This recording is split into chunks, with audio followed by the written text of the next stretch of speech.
until the 17th of May to come into effect from today. Guidelines allow easing of many restrictions in green and orange zones in several states, including opening of shops selling non-essential goods.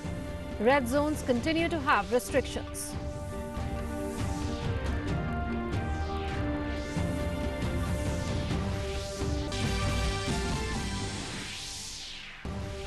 Centre writes to states saying movement of only stranded persons have been allowed and not of those residing normally at places other than the native places for purposes of work.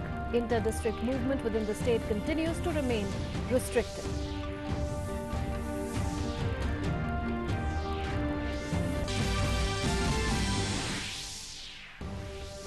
Prime Minister Narendra Modi to attend a non-aligned movement summit through video conferencing today. The summit will discuss the enhanced coordination of member states in their fight against coronavirus pandemic.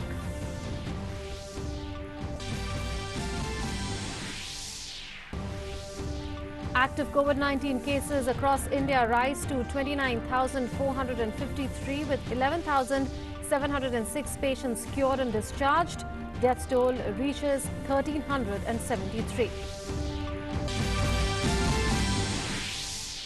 And coronavirus cases continue to spiral across the world. Infections worldwide cross 35 lakh with over 2.47 lakh deaths. United States remains the worst hit with over 67,000 fatalities.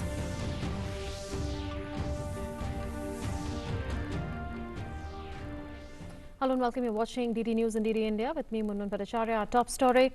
The central government on Friday issued guidelines for extended lockdown restrictions after classifications of districts into red, orange and green zones based on COVID-19 risk profiling. During the extended period of the lockdown, many activities have been allowed in orange and green zones, while red zones are seeing a limited opening for providing essential services. Individual vehicles have been allowed only for permitted activities with a maximum of 2 persons in 4-wheelers, while 2-wheelers are allowed without a pillion rider. In case of industrial activities, manufacturing units of essential goods, drugs, pharmaceuticals, medical devices are allowed to operate. Workplaces need to follow social distancing guidelines with staggered shifts. Construction activities in urban areas are limited to in situ construction. Shops in urban areas for non-essential goods cannot operate in malls, markets and market complexes. However, standalone shops, neighborhood shops and shops in residential complexes are permitted to remain open. E-commerce activities are permitted for essential goods. Private offices can operate with up to 33% strength. In the national capital, Delhi, the third phase of nationwide lockdown has begun with considerable relaxations. However, curbs will continue in containment areas. The Delhi government on Sunday announced that it will be implementing all lockdown relaxations proposed by the Ministry of Home Affairs from the 4th of May. As per the latest guidelines, the Delhi government offices engaged in essential services will function with full strength, while private offices can operate with up to 33% strength. However, suspension of travel by flight, metro and bus will continue in the national capital. Schools, malls, gyms and social, political, cultural and sports gatherings will also remain banned. Delhi on Sunday registered its highest single-day spike in coronavirus cases with 427 new infections. However, no fresh death due to COVID-19 was reported. As the nation has entered into the third phase of the lockdown, in which several measures have been taken to ease the restrictions as per the zones allotted to various districts, people in Himachal Pradesh's Shimla came out to buy essential items. While in Siliguri, tea plantation labourers returned to work in farms and are complying with the social distancing norm. Markets in Kerala's Mallapuram also reopened, while people here are also being seen following the principle of social distancing. On the first day of the relaxation of lockdown norms in Bangalore, which is in the red zone, many people who ventured out of their homes without masks were fined by Bangalore Mahanagar Palike. Earlier, the municipal corporation had warned people that those who flout lockdown norms would be fined and not wearing a mask would attract fine of up to 1,000 rupees. The municipal authorities imposed 500 rupees fine today for not wearing masks. Scores of people ended up paying the fine, while some argued with the police and some obliged. The Bangalore City Police has also warned the people that fines will be imposed if lockdown norms are flouted. The BBMP officials said that within 3 hours, fines worth nearly a lakh have been collected from across the city. The city police has relaxed the lockdown measures from 7 a.m. to 7 p.m. only. Liquor shops open today across the state. Maharashtra government has meanwhile decided to lift the lockdown restrictions in the state in a zone-wise manner. According to a government notification, shops selling non-essential commodities will be allowed to open from today in the COVID-19 non-containment zones across the state, even in red zones. Maharashtra is one of the worst affected states in the country, and it is also one of the first states to have reported COVID-19 cases. Maharashtra has categorized Mumbai Metropolitan Region MMR, Pune Metropolitan Region PMR and Malegaon regions ahead of other red zones in the state. These places are marked as even more sensitive than the red zones. Our correspondent Yogesh Kumar files a ground report. This is Marine Drive, which is one of the big landmarks and also tourist places in the city for the people who are coming from the other states and also the local Mumbaikars, because they spend good times here, especially some college students, because many colleges are just around this area. So you can see this time this is completely vacant place. This is completely an empty place, and not only Marine Drive but also Worli Ceiling, the other Ceiling, and also there are some places where people generally gather now have turned completely vacant. So this is the visuals you can see, and this also shows that how lockdown is being implemented in the city of Mumbai, because we know the cases in the city of Mumbai are already on the rising, and also not only in the city but also in Maharashtra. Authorities are deeply concerned, and they are trying hard to ensure that the numbers don't go up, and the guidelines that have been laid down by the center, by the state, and also by the municipal corporations, and also some directions by the Bombay High Court time to time on different PILs. So the administration are basically trying to implement all those circulars, guidelines, and the directions by the different authorities. You can see behind me there is a police check post. Police are just keeping a close tab on the people. They are just going around. There is a bus coming on this way. So police are basically checking that there is no vehicles who are not permitted, who are not from the essential services. They don't work at this time. So basically there are a number of checkposts have been set up on this particular coastal road from the NCPA to the Girgaon Chowpatty. So just trying to ensure that number don't go up, because the rising number in Maharashtra and the city of Mumbai has been a major concern, and that is basically the things the government is working on currently right now. With my colleague Suresh Kali, this is Yogesh Kumar reporting from Mumbai for DD News. Let's first now take a look at the latest COVID-19 updates from India. And as of this morning, active COVID-19 cases across the country stand at 29,453 with 11,706 cases. Of those cured, 1,373 deaths have taken place. And as far as the total number of cases is concerned, it stands at 42,533.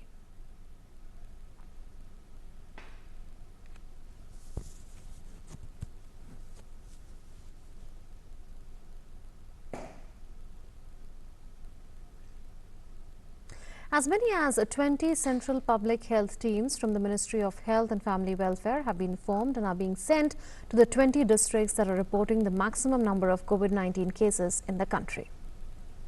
Well, the centre has deployed 20 public health teams to assist the 10 states in the fight against COVID-19, and each team consists of 2 members, and they will assist states in COVID-19 management. 20 central public health teams have been deployed across 20 districts in 10 states, while 3 teams each will be sent to Andhra Pradesh, Maharashtra and Gujarat. 2 teams each have been earmarked for Delhi, Uttar Pradesh, Madhya Pradesh and Rajasthan. 1 team each will be going to Telangana, Tamil Nadu and West Bengal. The teams shall report to senior state government officials and assist state health departments in implementation of containment measures for COVID-19 in affected areas within the designated areas.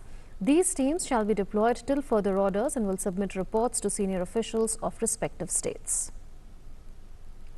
In order to ensure faster resolution of the complaints and issues of drivers and passage of goods carriers for interstate movement, including empty trucks across the country during lockdown, spokesperson of the Ministry of Home Affairs has tweeted that the MHA control room functioning round the clock to monitor pan-India efforts to fight COVID-19.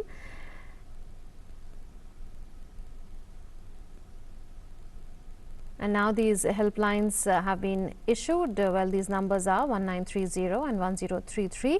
These helplines can be utilized for resolving issues of drivers and transporters regarding smooth movement of goods carriers, including empty trucks on the national highways.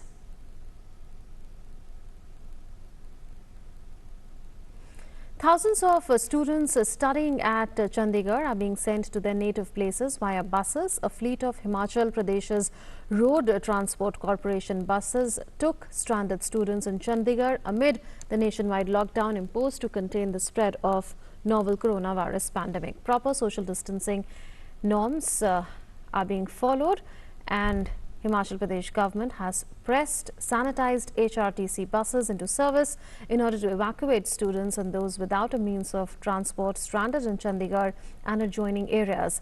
These buses will be plying to different places in Himachal Pradesh from the 5th of May.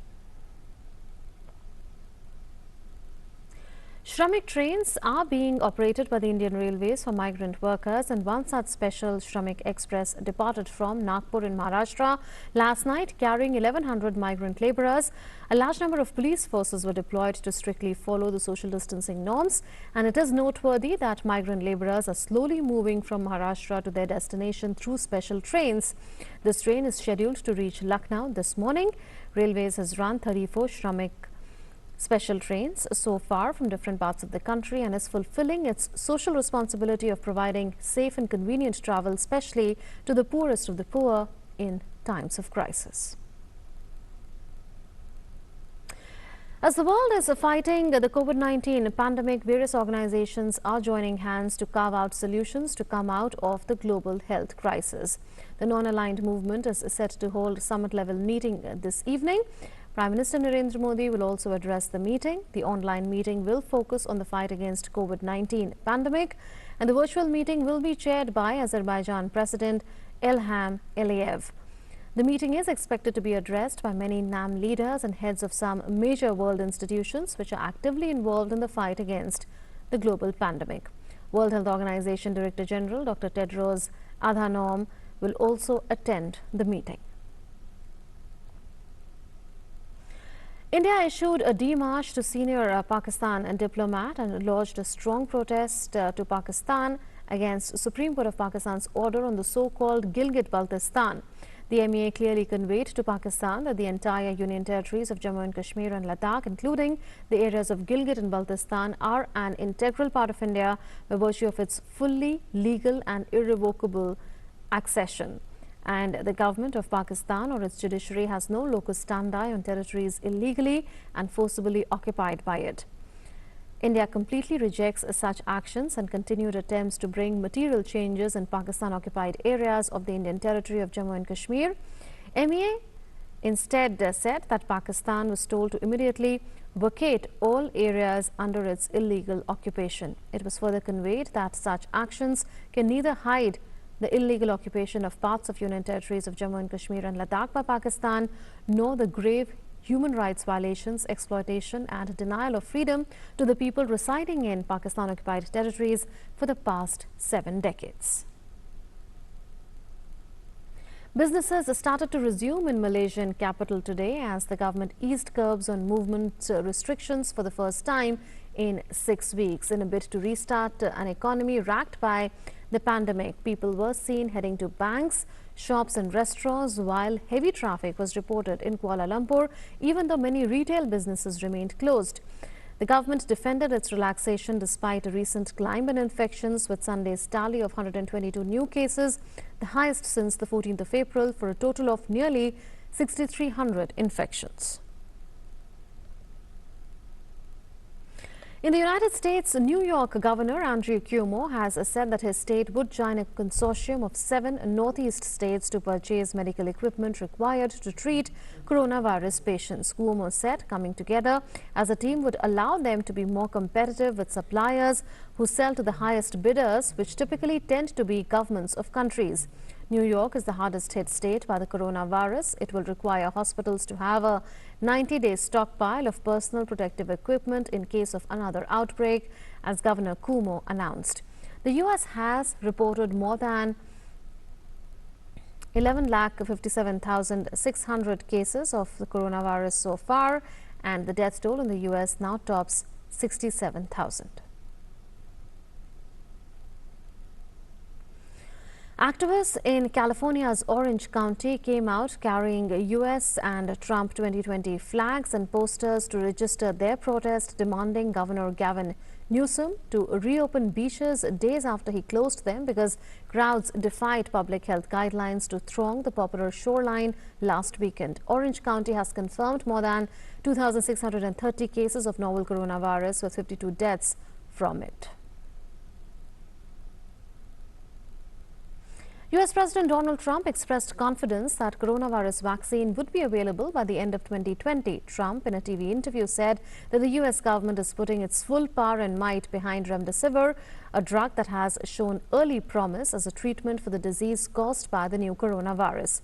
He also said that his administration was pushing hard for remdesivir to be available by the year end. Scientists around the world are currently racing to develop such a vaccine, but most experts expect it will only be ready for mass distribution sometime in 2021. We are very confident that we're going to have a vaccine at the end of the year. By the end of the year, have a vaccine. We're going to lose anywhere from 75, 80 to 100,000 people. That's a horrible thing. We shouldn't lose one person over this. This should have been stopped in China. It should have been stopped. But if we didn't do it, the minimum we would have lost is 1.2 million, 1.4 million, 1.5 million. That's the minimum. We would have lost probably higher than, it's possible, higher than 2.2. Florida witnessed the nation's first socially distanced boat parade in support of a presidential candidate. Boaters carrying U.S. flags and Make America Great banners hit South Florida's intercoastal waterway to showcase their support for President Donald Trump. This is the first weekend that boating has been allowed after weeks of closures due to novel coronavirus pandemic. The state is closely watched as it is considered a battleground state in presidential elections. Canadian Prime Minister Justin Trudeau has promised additional funding for mental health care services and coronavirus research. Trudeau said that he understands the stress caused by the shutdown of businesses across the country and orders to stay inside. He also announced that Ottawa would spend $240 million to help develop virtual mental health tools to deliver support digitally.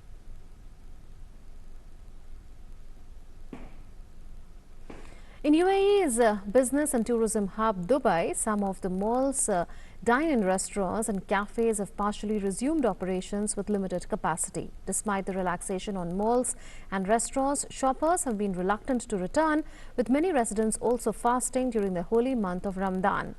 Abu Dhabi, UAE's capital, also announced reopening of 3 malls with 30% capacity after adopting safety measures, including installing thermal inspection devices. However, other public venues such as schools, mosques and cinemas remain closed in the UAE, which has so far reported nearly 13,600 confirmed cases of coronavirus and 119 deaths from the virus. Each day we get you words of wisdom and advice that provide information to help you keep safe. Today we get you a special capsule on how real-time polymerase chain reaction, that is RT-PCR testing, is conducted to detect COVID-19. Let's have a look. How does COVID-19 testing work?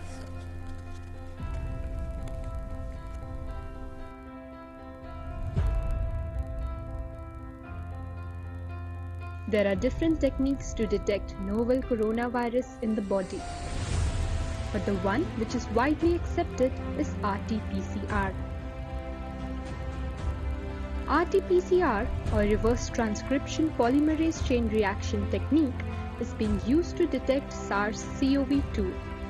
The first step of the RT-PCR test is to collect samples. The sample is collected from the nose or throat of a suspected person.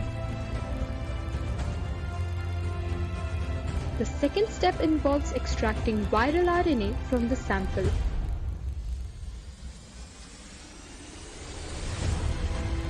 RNA and DNA are the genetic materials which are unique to an organism. The extracted RNA is now converted into DNA. The new formed DNA is known as complementary DNA or cDNA. The third step includes making multiple copies of a part of cDNA. These copies of cDNA are made using a technique called polymerase chain reaction. Now this part of cDNA is matched with the genetic material of SARS-CoV-2. If there is a match, then the person is confirmed positive. This is the best method to detect SARS-CoV-2 and it is recommended by WHO. And that's all that you should have known about RT-PCR testing. And that's it then in this edition of the news. Up next is Dr. Speak, where you can call us and the numbers will keep flashing on our screens. And you can ask questions to medical experts on novel coronavirus. You can also log on to our social media accounts, DD News Facebook page and DD News Twitter page, and ask us questions. We'll see you there in a while from now in Dr. Speak. Stay tuned.